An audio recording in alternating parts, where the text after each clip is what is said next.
வாக்குண்டாம் நல்ல மனமுண்டாம் மாமலரால் நோக்குண்டாம் மேனி நுழங்காது பூக்கொண்டு துப்பா திருமேனி தும்பிக்கையான் பாதம் தப்பாமச்சார்வார் தமக்கு. ஓம் நமச்சிவாய. மேன்மைகள் சைவ நீதி விளங்குக உலகமெல்லாம். நோயற்ற வாழ்வே குறைவற்ற செல்வம்.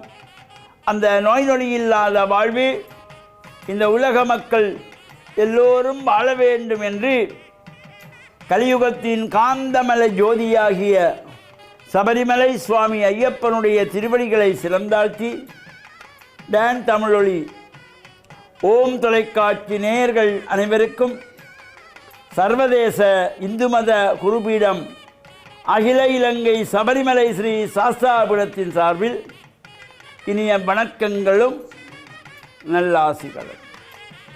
என்றும் மங்களகரமான குரோதி வருஷம் சித்திரை மாதம் 23ஆம் நாள் 6/5/2024 திங்கட்கிழமை. இன்று மலர்ந்திருக்கின்ற இன்றைய பொழுதும் நம் எல்லோருடைய வாழ்விலும் எல்லா விதமான சிறப்புகளும் வெற்றிகளும் கிடைக்க இறையர்களும் குருவர்களும் பூர்ணமாக நிறைய வேண்டும் என்று பிரார்த்தித்து இன்று சோமவாரம் என்கின்ற திங்கட்கிழமை நாம் ஆசார சீடராக ஆலயங்களிலே சென்று வழிபாடு செய்யக்கூடியவர்கள் வழிபாடுகளை செய்து இஷ்ட தெய்வங்களை குலதெய்வங்களை எல்லாம் வழிபாடு செய்வதற்கு ஒரு சிறப்பான நாள். நமக்கு ஆலயத்துக்கு செல்ல முடியாவிட்டால் வீட்டிலே சுவாமி அறையிலே மஞ்சள் தண்ணீர் அழுத்தி தீபங்களை ஏற்றி தூபங்கள் போட்டு பிரார்த்தனைகள் செய்து வழிபாடு செய்கின்ற பொழுதிலும் அந்த இல்லத்திலே லட்சுமி கடாட்சம் நிறையக்கூடியது. பொதுவாக இந்த ஒவ்வொரு சிறப்பான நாட்களிலாவது நாம் இந்த ஆலய வழிபாடுகள் கண்டிப்பாக செய்ய வேண்டும். வெள்ளிக்கிழமைகள், செவ்வாய்க்கிழமைகள் ஒவ்வொருவரும் அவரவர் பிறந்த நட்சத்திரம் அதுதான் பிறந்த நாள். நாம் பொதுவாக பிறந்த நாள் என்றதுமே எல்லோரும் ஆங்கில திகதியை வைத்து பிறந்த நாள் கொண்டாடுகின்ற ஒரு வேடிக்கையான நிகழ்வை நாம் பார்க்கிறோம். ஆங்கில திகதி அல்ல பிறந்த நாள் என்பது. அது சட்ட அலுவலர்களுக்கு அரசாங்க அலுவலர்களுக்கு இந்த பிறந்த திகதி என்பதை முக்கியத்துவம் கொடுப்பதை தவிர சைவ சமயத்தவர்கள் இந்து சமயத்தவர்கள் நட்சத்திரம்தான் பிறந்த நாள். நாம் கோவிலிலே இறைவனுக்கு ஒரு உற்சவம் நடைபெறுகின்ற பொழுதோ அல்லது ஒரு விரதானுஷ்டானங்கள் செய்யப்படுகின்ற பொழுதோ அங்கே திகதிக்கு எந்த விதமான முக்கியத்துவம் கிடையாது.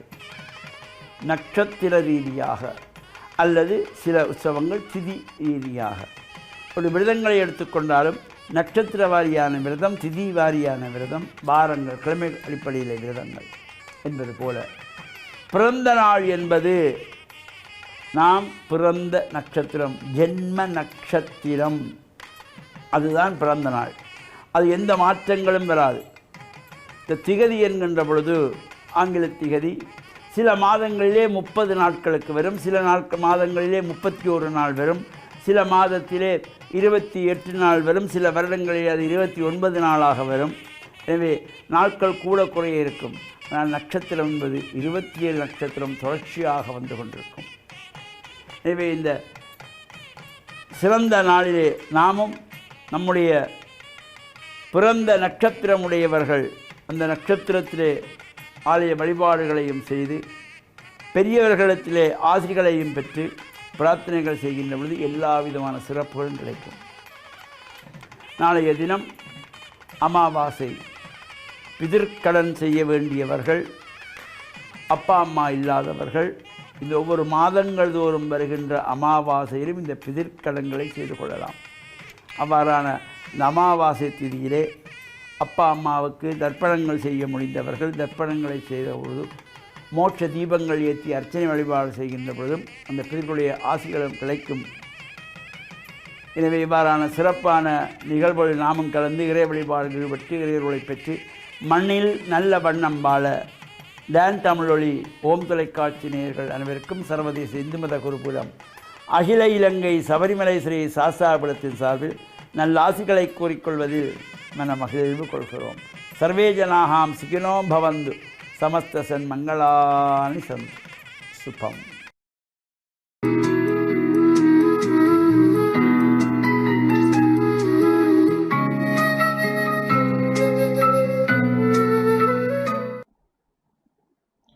இறை இயேசுவில் என் அன்பு நெஞ்சங்களே, கிறிஸ்தவ நற்சிந்தனை வேளையில் உங்களை சந்திப்பதிலே எனக்கு மிக்க மகிழ்ச்சி.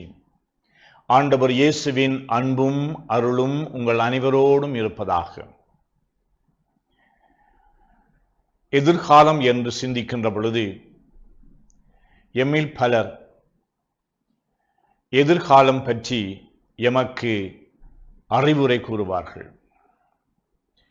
எங்களுடைய எதிர்காலம் நல்லபடியாக இருக்க வேண்டும் என்பதற்காக இந்த அறிவுரையிலே நாம் எதிர்கொள்ள இருக்கின்ற சவால்களுக்கு முகம் கொடுக்க வேண்டும், மனம் உடைந்து போகக்கூடாது. குறிப்பாக துன்பங்களை எதிர்நோக்குகின்ற பொழுது நாம் மனம் உடைந்து போகக்கூடாது என்று மற்றவர்கள் எங்களிலே அக்கறை கொண்டு எமக்கு சில அறிவுரைகளை சொல்லுவார்கள். இயேசுவும் தம்முடைய சீடர்களை அவர்களை விட்டு பிரிவதற்கு முன்னதாக அவர்களுக்கு பல அறிவுரைகளை மிகவும் தெளிவாக எடுத்து சொல்லுகின்றார். ஒருவேளை இந்த சீடர்கள் எதிர்கொள்ள இருக்கின்ற துன்பங்களை அவர்கள் நினைத்து பார்க்காமல் அல்லது அவற்றை பற்றிய அக்கறை கொள்ளாமல் அல்லது அவர்கள் அதை பற்றி பயப்படாமல் இருந்திருக்கலாம். ஆனால் இயேசு அவர்கள் எதிர்கொள்ள வேண்டிய, குறிப்பாக அவர்களை எதிர்த்து அவர்களுக்கு துன்பம் வருவிப்பார்கள் என்ற அந்த கருத்தை அவர்கள் முன்வைக்கின்றார். காரணம், இயேசு அப்படிப்பட்ட எதிர்ப்புகள் மத்தியிலே, முரண்பாடுகள் மத்தியிலே அவருக்கு எதிராக பலர் கிளம்பி எழுவார்கள், அவர்கள் எழுந்தார்கள். அத்தகைய அனுபவத்தை இயேசு தம்முடைய வாழ்க்கையிலே சந்தித்திருக்கின்றார். அதனால இந்த அறிவுரை கூறுகின்றவர்கள் வெறுமனே ஏதோ வாழ்வுக்கு பயந்து வாழ்வை பற்றி அவர்கள் சரியான முறையிலே எடை போடவில்லை என்பதல்ல. பலர் எங்கள் மத்தியிலே இருக்கின்றார்கள், எங்களுடைய பெற்றோர்கள், முதியவர்கள், வழிகாட்டிகள் என்று சொல்லுகின்றவர்கள், அல்லது எங்களுடைய நண்பர்கள், அன்பர்கள். தங்களுடைய வாழ்விலும் அவர்கள் இந்த துன்பங்களை அனுபவித்திருக்கலாம். ஆனால் இந்த வாழ்க்கை அனுபவத்திலே இருந்து அவர்கள் எங்களுக்கு சில அறிவுரைகள் கூறுவார்கள். இந்த அறிவுரையினுடைய அடித்தளம் என்னவென்றால், நாங்கள் துன்பங்கள் வருகின்ற பொழுது மனம் உடையக்கூடாது. எங்களுடைய மனம் உடைந்து விட்டால், எங்களுடைய உளம் பாதிக்கப்பட்டு விட்டால், அவற்றை கடந்து செல்வதற்கு அல்லது துன்பங்களை எதிர்கொள்வதற்கு எங்களுக்கு கடினமாக இருக்கும். அதனால் துன்பம் என்று சொல்லுகின்ற பொழுது நாங்கள் தாங்க வேண்டிய ஆயுதம் ஊக்கம், நம்பிக்கை இழக்காமை. எதிர்காலத்தை பற்றிய ஒரு நல்ல அபிப்பிராயம், எண்ணம், நோக்கு எங்களிடம் இருக்கின்ற பொழுது மனத்தை நாங்கள் தைரியமாக வைத்துக் கொண்டால் எதையும் நாங்கள் சந்திப்பதற்கு தயாராக இருப்போம். எனவே எங்களுடைய வாழ்க்கை பயணத்திலே எதிர்கொள்ளுகின்ற சிறிய சிறிய விடயங்கள் அல்ல, நாங்கள் எங்களுடைய வாழ்க்கை, எங்களுடைய உள்ளத்தை அதிர வைக்கக்கூடிய அனுபவங்களை நாங்கள் சந்தித்தாலும் அவற்றிற்கு முகம் கொடுக்கக்கூடிய மனப்பக்குவம் உள்ளவர்களாக இயேசு எப்படி இந்த துன்பங்களை எதிர்கொண்டாரோ அத்தகைய ஒரு உயர்வான மனநிலையோடு, துணிவோடு நாங்கள் எங்களுடைய வாழ்வை கொண்டு செல்வோம். இந்த துணிவு என்கின்ற வரத்திற்காக, நம்பிக்கை என்கின்ற வரத்திற்காக, விடாமுயற்சி என்ற வரத்திற்காக இந்த நாளிலே நாம் இறைவனை பார்த்து மன்றாடுவோம். ஆமீன்.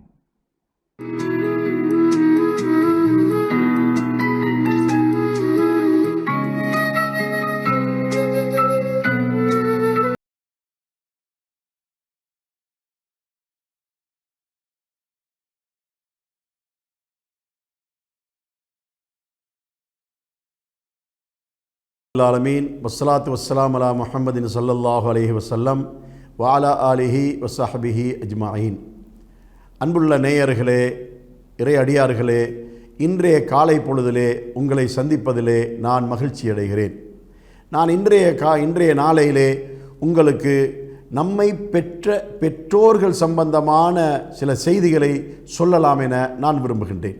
பெற்றோர்கள் என்போர் தமது பிள்ளைகளை பெற்றெடுத்து வளர்க்கின்ற காலத்திலே அவர்கள் மீது காட்டுகின்ற அந்த அன்புடைய அந்த ஆழத்தை நாம் ஒருபோதும் அளந்துவிட முடியாது. அவர்கள் தமது உயிரை விட, தமது சுகதுக்கங்களை விட இன்னும் அதிகபட்சமாக அந்த பிள்ளைகளை மதித்து நடக்கின்றவர்களாக நாம் பார்க்கின்றோம். இரவு நேரத்திலே பிள்ளைகளுக்கு ஏதாவது சுகையினம் ஏற்பட்டுவிட்டால் விடுகின்ற வரைக்கும் அந்த தாய் உறங்கவே மாட்டாள். அந்த பிள்ளைக்காக தன்னுடைய அந்த இரவு முழுவதையும் விழித்திருந்து கஷ்டப்பட்டு அந்த பிள்ளைக்காக தன்னுடைய அந்த நேரத்தை செலவு செய்கின்ற ஒரு நிலைமையிலே பார்க்கின்றோம். அந்த பெற்றோர்கள் பிள்ளைகள் படிக்கின்ற காலத்திலே அவர்களை நல்லொரு கல்வி நிலையிலே ஒரு உயர்வான ஒரு நிலைமைக்கு கொண்டு வர வேண்டும் என்பதற்காக அவர்கள் படுகின்ற கஷ்டங்களை எல்லாம் நாம் காணக்கூடியதாக இருந்து கொண்டிருக்கின்றது. பொருளாதார ரீதியாக அந்த பிள்ளைகளுக்கு எந்த வகையிலே உதவி செய்ய முடியுமோ அவைகளையெல்லாம் செய்வதிலே அந்த பெற்றோர்கள் கூடுதலாக கவனம் செலுத்துகின்றவர்களாக இருந்து கொண்டிருக்கின்றார்கள். அந்த பிள்ளைகளுக்கு ஒரு கஷ்டமோ துன்பமோ வந்துவிட்டால் அதை தம்முடைய கஷ்டத்தை விட அதிகமான கஷ்டமாக அவர்கள் கருதி அந்த பிள்ளைகளுக்கு உதவுகின்றவர்களாக இருக்கின்றார்கள்.